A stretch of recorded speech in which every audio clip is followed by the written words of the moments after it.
हिंदू धर्म में भगवान शिव और माता पार्वती सबसे ज़्यादा पूजे जाने वाले देवी देवताओं में से आते हैं। माना जाता है माता पार्वती ने अनेकों कष्ट सहते हुए जन्मों तक कठोर तपस्या करके भगवान शिव को पति के रूप में पाया था।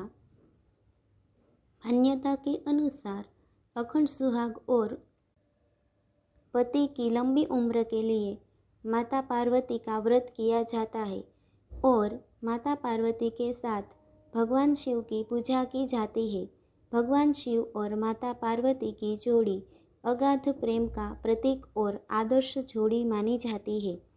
लेकिन एक बार भगवान शिव माता पार्वती से इतने ज़्यादा नाराज हो गए थे कि उन्होंने माता पार्वती को श्राप तक दे दिया था। पौराणिक कथा के अनुसार